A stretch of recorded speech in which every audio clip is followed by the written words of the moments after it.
राधे कृष्ण। ओम नमः शिवाय। जय माता दी। वक्रतुंड महाकाय सूर्यकोटि समप्रभा निर्विघ्नं कुरु मे देव सर्वकार्येषु सर्वदा। आगे का वर्णन कल पुरुषोत्तम मास का हमने 11वां अध्याय बताया था।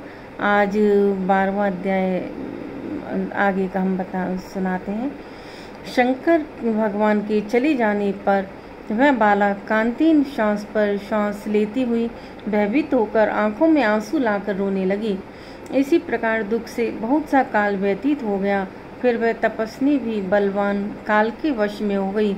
उसी समय बड़ी धर्मात्मा राजा द्रुपद ने उत्तम यज्ञ किया।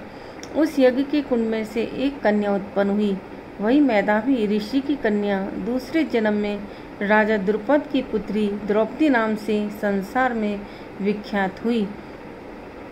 सो यह राजा द्रुपद के स्वयंवर में मछली की आंख बींधने पर अर्जुन को मिली।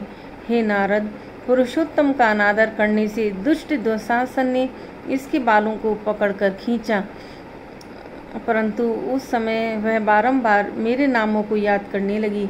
श्री कृष्ण कहने लगे कि यदि द्रौपदी को मैं भूल ही गया था तो भी मेरे को स्मरण करने आई।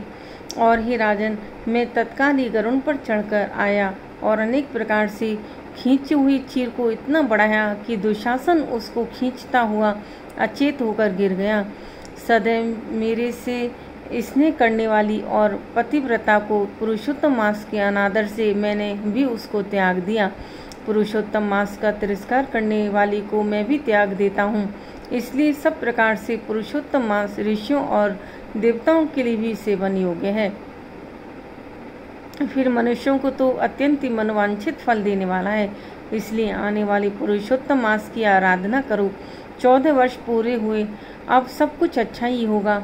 श्री नारायण कहने लगे। इस प्रकार श्री कृष्ण द्रौपदी और पांडवों को समझाकर द्वारकापुरी जाते हुए बोले, हे राजन, अभी विरह से व्याकुल द्वारकापुरी को मैं जा रहा हूँ। ऐसा कहने पर भगवान प्रेम में मग्न हो पांडु पुत्रों को धीरे धीरे लौटाकर द्वारकापुरी को चले गए। श्री नारायण बोले, श्री द्वारकानाथ के द्वारका जाने पर युधिष्ठिर अपने भाइयों सहित तप करते हुए तीर्थों में विचरने लगे। हे नारद, श्री भगवान के प्रिय पुरुषोत्तम मास को मन में धारण कर और श्री कृष्ण का वचन स्मरण कर अपने भाइयों और द्रौपदी से बोले, अहो, आप सबने पुरुषोत्तम का महात्म सुना है। पुरुषोत्तम को बिना पूजे कोई कैसे सुखी रह सकता है। इस लोक में वही पूज्य, वही धन्य और वही श्रेष्ठ है जो अनेक प्रकार से भगवान पुरुषोत्तम की पूजा करता है।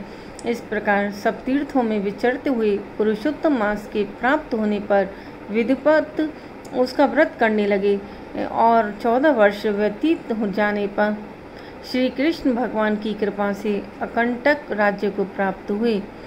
इसी प्रकार सूर्यवंशी राजा दृढ़धन्वा भी पुरुषोत्तम के सेवन से पुत्र और पौत्रों तथा अनेक प्रकार के सुखों को भोगकर योगियों को भी अति दुर्लभ भगवान के लोक गए। श्री शिवाय नमस्तुभ्यम। आगे का वृत्तांत हम कल सुनाएंगे। जय माता दी। कथा को आप अधिक से अधिक शेयर करना ताकि और लोग भी सुनकर इसका फ़ायदा उठा सकें। श्री शिवाय नमस्तुभ्यम।